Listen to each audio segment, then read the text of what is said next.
It's all about you. It's all about you, baby.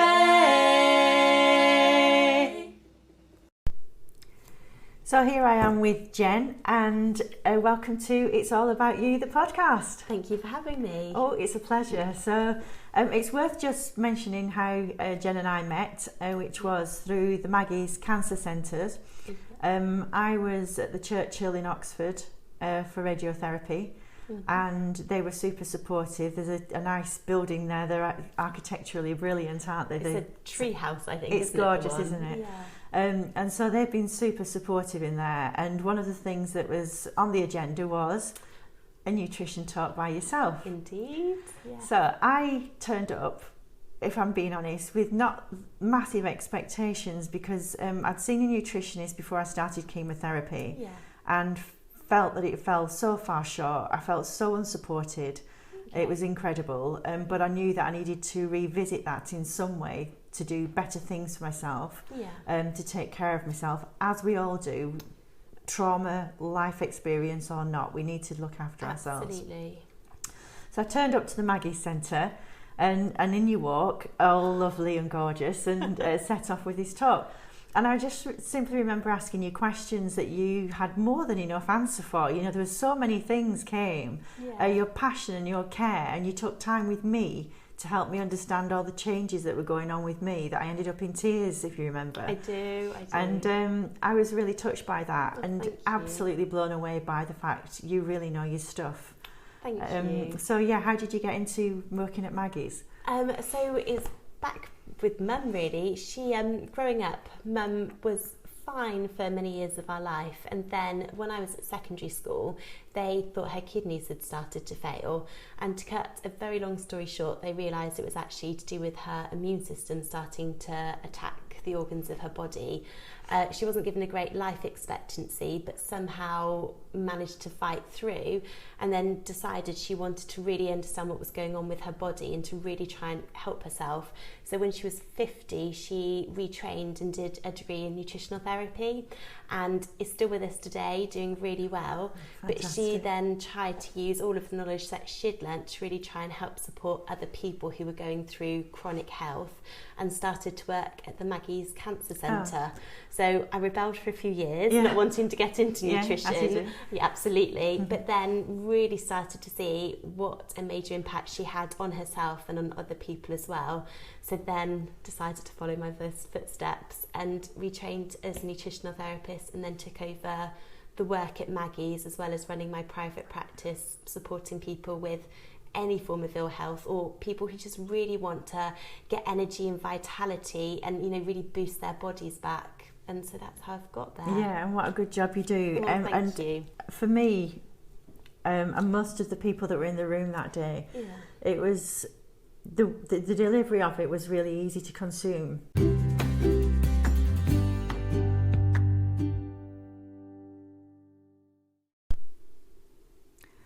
So one of the things we've been discussing recently is habits, and I know, you know, I cook from scratch every night, but I have got habits that don't work for me. I'm aware of them and didn't really know how to change them. And I've also got some really good habits that support me, which I expect is really what most people have. And it's how to alter all that after years of... It can feel really overwhelming. Yeah. And with nutrition, so much of the time, it's all people thinking that you've got to, you know, go the whole hog with it. You've got to, you know, start cooking from scratch for every single meal. And if for some reason you don't do that, that you've failed in some way. And people start to really beat themselves up. And instead, what we really want to do is focus on positive steps and really nurturing and nourishing the body. And rather than thinking you've got to do it all at once, it's about taking one step, getting that really sorted. Once you feel positive for that, make the next step, and just keep gradually changing things. And then you'll look back over the course of a few months and think, wow, look where I've got to, and look how much better you're sleeping, how your energy is, and you know, lots of really positive changes. I can verify all of that because one thing we've identified today, not that we need to go through my food diary on here, but is I do a superb breakfast. I always eat breakfast really well, and we identified that my lunch was a real disaster, which set me up so badly for the evening. But we've got that on track now, hopefully, and that'll be a really great thing. And having worked with you now for a short time, I am sleeping better. I'm recovering from cancer, but my energy levels, I can feel them slowly creeping up, and that's immense. It's a gift of a lifetime, really, literally, isn't it? Well, it is, and the body can really struggle. You know, if you've got nutrients that are missing, if you've been through a lot of stress, operations, you know, cancer treatment, your body can get really depleted. So rather than thinking, why am I tired, why aren't things picking up, if we start to really focus on what's going on, you know, boost up your B vitamins, boost up your zinc and your magnesium, support your immune system, your body will fight really hard to do it. You know, it does. It fights better on its own, doesn't it? Really it's does. It's an incredible machine. It's amazing, and it's just about helping it. And you know, putting the right nutrients into your body, it's just going to help the immune system boost up and to fight for you. It's going to help the cells to recover, you know, get your energy back, and that's where nutrition really comes into it. So it's really understanding what's going on in your body and helping it that way. Yeah, and so by doing that, it gives people a stepping stone to move on to greatness. So this podcast is about, in fact, I must just share this. When I first met you, you had no idea you said this to me. You said, I would like to get you from great to how you were before to greater when you come out of it. Having no idea that actually I was doing this podcast and the whole aim of it is to get people to go from great to greater. And food is a big part of that journey for me. So I just look at people now with, there's a lot of mental health issues. I certainly have learnt over the course of this last 12 months that if your mental health isn't in a good place, your body can't follow. No, absolutely. And I think marrying the nutrition along with work on yourself mentally can only put you in the best of spaces. Absolutely, and they really do have to come hand in hand. And when you're looking at the nutrition and what's going into the body, especially when you're looking at what's happening, you know, emotionally, mentally, stress, anxiety, all sorts of different things, it can be the impact of what's going on in the body as well. I mean, there's a really big chain of thought and lots of research going into this thing called the brain-gut axis. And that's all linking towards with what's going on with the microbiome in your gut, looking at the bacteria in your gut, and actually the impact it has on your emotions. We produce about 90% of our serotonin in our guts, which is obviously one of the neurotransmitters that helps make us feel good, and it's the feel-good hormone. And all of this research is really looking to say, actually, if the bacteria in the gut is out of balance, it can cause stress, anxiety, depression, but also stress, anxiety and depression can also lead to the dysbiosis and the depletion of the good bacteria in the gut. So it's like a chicken and egg scenario, but it's fascinating to look at, and really trying to nourish the body, put the right components in, can really start to help lift mood, you know, boost energy. As I say, looking at the guts is a really good place that I normally start. Yeah, and I heard recently, because I've got into this now, I mean, one of my biggest things is I love human biology. I always have done from being at school, so this is a great experience for me, actually. I'm really enjoying it. But I did hear, which I'd never heard before, that you have got a second brain in your gut. You do, absolutely. Which felt a bit, it's a weird thing to hear at first. It is. I mean, and the role of the guts has been massively underplayed, and before we always used to think it was just about eliminating waste from the body, but more and more research is going into it now to show actually it's where we absorb most of our nutrients. It's also responsible for helping to detoxify excess hormones from the body. It's where we produce a lot of our immune cells. It's where we produce a lot of our serotonin, and it's now classed as the second most important organ in the body next to the liver. And we've got more nerve endings in our gut than we do in our spinal cord. And it's just really is such an important place to start. And it can be really easy to fix. If you think you've got imbalance in bacteria in the gut, it's not a difficult thing to sort out, but it's just maybe being a bit more aware of if your body's telling you there's those signs and symptoms going on. And I think it's knowing what to look out for, and oftentimes that can be too late. Yeah, it can. So my passion really, since I've been through what I've been through this year, is to help people understand that you don't have to go through something as savage to come out as a great person and achieve great things for yourself. And I think certainly your diet gives you a platform and a foundation to be able to achieve great things. Without it, I think you're stuffed. Yeah, you do. And your body will need that energy. Your body needs to, have the vitality. And if you start to get depleted in nutrients, your body will struggle. You will get energy dips during the day. You'll get I've brain experienced fog. all of that. Yeah, absolutely. And especially if you look, I'm in my 50s, and I love being in my 50s. It's a fantastic place to be, but it has brought along a lot of changes. And I hear a lot of women talk about brain fog and going through menopause and the changes that men go through as they get older. But the funny thing is, when you think, we all carry on eating the same diet that we've always eaten, so we need to adjust that in line with our, how we change through our lives, don't we? Absolutely, but it's like you said to begin with, it's all because then we get into our habits, so you can notice these changes are happening in your body, and you'll be thinking, what's going on there? Why am I feeling more tired? Why am I getting night sweats? Why am I sleeping properly? But then you'll keep eating the food that you've always done because it is that habit. But starting to stop and listen and think about what's going on in the body is a really, really good place to start, and then start to assess maybe how much nourishment is in your diet, and then make some subtle changes really can start to make a big difference. Yeah, and I think if you can do that throughout your life, that can only be a good thing, because we do change. I mean, I just think now in my 50s, I look back to when I was a young girl, and you don't need, I could swing by the seat of my pants back then, and not having my lunch wouldn't have been a big deal back in the old days, whereas now it's like I fall off a cliff if I don't eat properly. Absolutely. But you know what, a lot of it can be as well that our stress can increase during life. We have a lot more things going on, and your body can't differentiate between external stress. So I don't know, you've got a busy job, you're running around after children, you might be at partying all night, whatever's going on, but your body will deal with that external stress in exactly the same way as it will deal with internal stress. And one of the biggest internal stresses we have is blood sugar levels dropping too low. Okay. So say, for example, somebody had a great breakfast, but then maybe didn't eat any lunch. By the time they got to the evening meal, all you want to be eating is chocolate or something sugary because your blood sugar levels have dropped too low. Craving it, Absolutely. But a really good place to start is just by stabilising your blood sugar levels throughout the day. And that way then your body's going to be bringing down internal stress, even if you've got a lot of external stress going on. And it's just something we generally might notice and pick up a bit more when we've had a lot going on during life. You will notice blood sugar levels dropping more than maybe... I never noticed my blood sugar levels dropping at all until recently, and the work that we're doing has made me super aware of it. And I mean, it highlighted a big area of concern for me today when we were chatting. But I kind of look at, in general, we do have a lot more stress. We do have faster lives.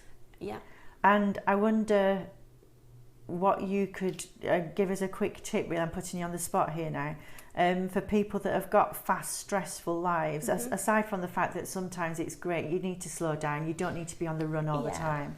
It's good to stop and take stock of where you're at and honour yourself with your food. Absolutely. Yeah, and I mean, nutrition and food that you put into the body really needs to sort of come up as a bit of a important factor, because your body really does need it as a source of energy and a source of fuel. But having said that, it doesn't have to be a really complicated, difficult process where you're cooking from scratch for every meal. Really boosting up things like protein intake is a really important place to go, because protein will help to keep you fuller for longer. It helps healing, repairing, different enzyme reactions in the body all need protein. So even just starting from making sure you're having protein with each meal can be a really quick fix for the body.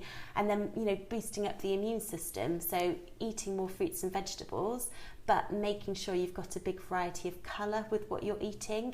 So it can be as simple as, I don't know, you grabbed an apple during your snack in the morning and you had it with some nuts for your protein, and then in the afternoon if you had a snack, maybe it was an orange with some nuts for the protein. So you've got 2 different coloured fruits in your diet in one day, and they're going to give you a really big impact of antioxidants and phytochemicals. Yeah, and that's as simple as it gets, isn't it? It doesn't have to be cooking from scratch, you know, this big song and dance routine. Not at all. I mean, we were even talking earlier about, you know, ways to try and help with lunchtime, and it could be if you were cutting up vegetables for the night before, put them in the slow cooker the next morning and leave them cook in the morning and make a nice stock and make a vegetable soup. Yeah, which is super good for you. Absolutely, really nourishing, getting lots of potassium into the body, you know, lots of zinc, things that your body's really going to need, especially if you've got one of these fast-paced, stressful lives. These are things that your body easily use up through the stress response, and then they get diverted away from what your body really needs them to be used for.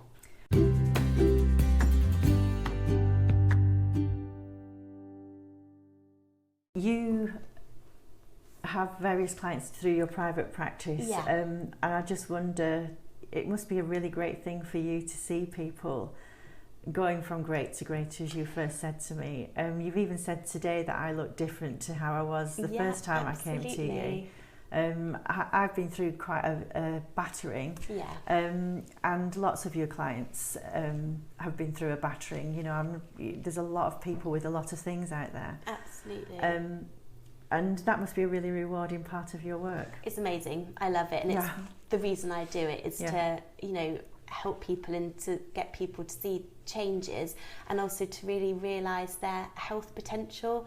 And because nutrition sometimes can have quite a lot of negativity, that people feel that, you know, if they're going to make dietary changes, it's got to be really strict and really extreme, and people get really surprised how actually maybe sometimes just making a few simple switches, they feel better than they felt before, and then they're able to achieve so much more and just, you know, really be full of energy and vitality. And when you see clients come back for the last time and, you know, I don't get to see them again because they feel so much better, it's the best feeling. And actually it hasn't been that difficult for them to get there. They've just stopped to think about what their body's telling them, what their body needs, and then just nourishing it. And I think one of the things that put me off seeing a nutritionist in the first instance was having supplements thrown at you, and you know, oftentimes the nutritionist was linked into some nutrition program, supplement program, and I didn't want that. I wanted to be able to do things myself, and if I was, you know, at the moment I've been chronically through something, and I need a bit more of a boost, so I recognise that. But I didn't want to be baffled by supplements, and I just felt that was a cop-out. Here, take all of this. But there's no information about your food whatsoever. So I think it's worthwhile mentioning it's, if you're going to take a nutritionist on, get somebody that knows their stuff. Absolutely. I mean, I see some people in my private practice who will come to me for their first consultation, and, you know, I've always got to check what medication people are on, and they'll tell me, and I'll say, okay, you want any supplements? And I kid you not, some people have had an A4 side of supplements full of things they've been taking for years. And they're of no benefit anymore. They're no benefit, and also because they don't know which one might be helping, so they're taking them all just to be on the safe side.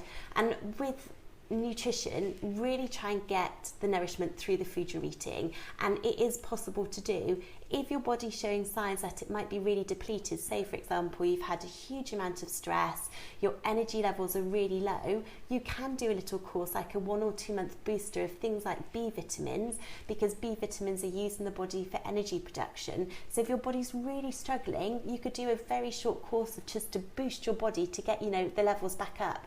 But then that's where supplements should stop. I would only ever use them as a short little boost if your body needed them, rather than it be a case of, don't worry about what you're eating, but here, take 26 different supplements every day, because that's going against everything that we're trying to achieve, really. Yeah, and food's always going to nourish you more than popping a pill is. Otherwise, we'd all be doing it. Yeah, absolutely. But then also, when you think about how you eat food, your body's used to breaking it down. You know, if you were looking at, an apple, it would have vitamins, it's got minerals, it's got fibre, it's got the cellulose, it's got loads of different things that your body needs. And if you tried to have that in a tablet, you wouldn't get it all in one. So, yeah, having it through food is key. And then it's just a case of identifying if your body needs a short-term boost rather than needing to be on long-term supplements.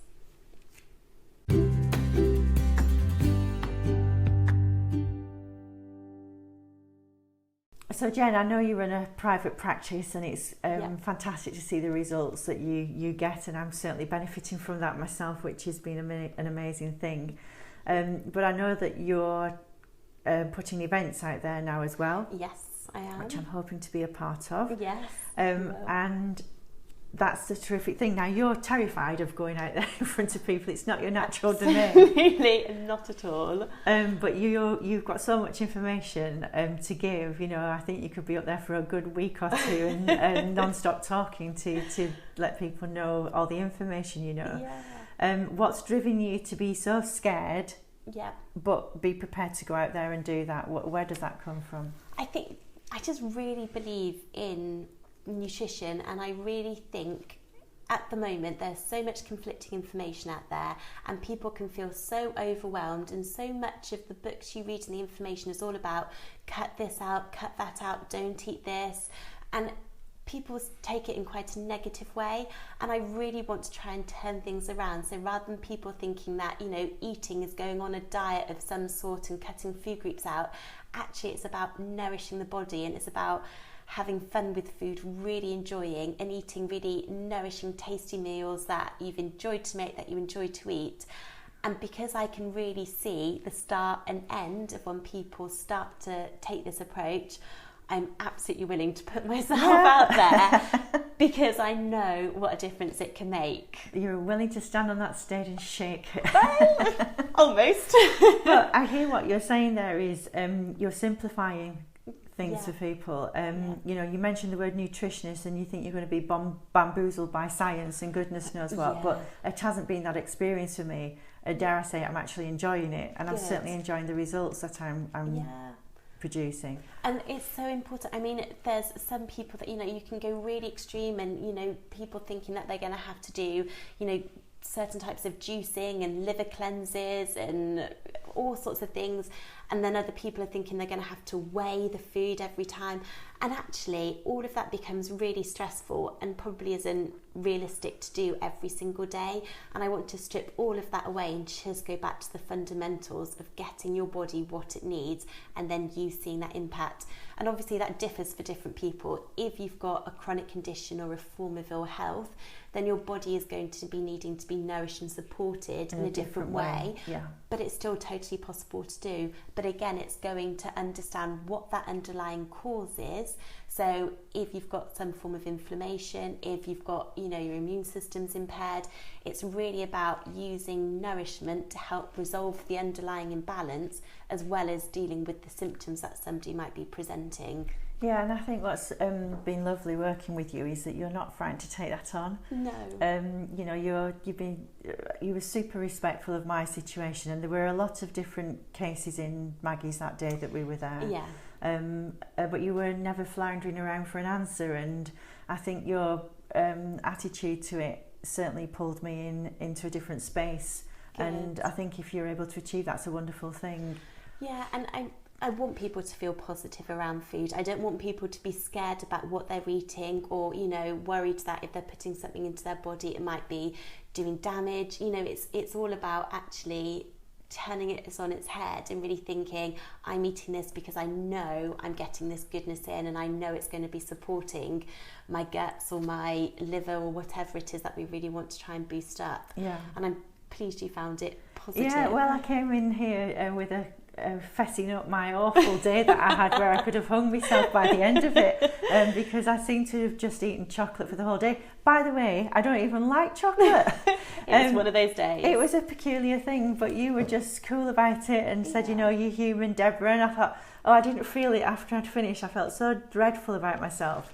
But you've got me back on track without a second glance, actually. And that's, you know, without the guilt, without the shame of eating all this, weighed under this chocolate mountain that I had. Yeah. I mean, and guilt has to be gone. As soon as you start to get guilt, it's really difficult, because that's when it starts to then add to your stress and add to your depression and anxiety. It does. Guilt and shame, two biggest things that just weigh you down mentally. But why should you have it? I mean, it's really looking about, maybe if you'd set your day up slightly differently, maybe if you hadn't got too hungry and your blood sugar levels hadn't dropped down, maybe if you had a better night's sleep, maybe if all the stress hadn't been happening. You know, often it's so many different factors. So why should you be ashamed or feel down about stop giving yourself a hard time. Absolutely. Learn from your mistakes and crack on. Yeah, and if it is one of those days, just think it was one of those days. But if you eat that bit of chocolate, or you eat something you didn't want to, don't write the rest of the day off. Just think, oh, that happened, but still go and try and plan your nutritious lunch or dinner. You know, you don't have to think, well, I've eaten that one bit, so let's open the floodgates and, you know, let it all come in. Yeah, it doesn't have to be that. Just observe that you've eaten it, think, I kind of wish I hadn't, but never mind, and just keep going with getting the nourishment in. Absolutely. Let's drive forward. And in fact, which is what we're going to be doing, striding forward with our events and various things. So I've got a feeling we'll invite you back for a further delve into something. I'd love to. It'd be nice to kind of pick apart certain aspects of people's diet rather than doing a big general talk as we've done today. Yeah, I mean, like you say, I can talk quite a lot. So any particular topic, I'd be really happy to come back and go into more detail to explain maybe what goes on in with the body and what nutrients can really help support that and improve symptoms. Yeah, lovely. Well, a lot of my listeners like to drop me a message, and so I'm opening up the invitation. Right. If anybody has anything to ask Jen, then please drop us a message and we'll feature that in the next talk that we do. Brilliant. Yeah. We're really happy to help. Gorgeous to see you. Thank you so much. Thank you.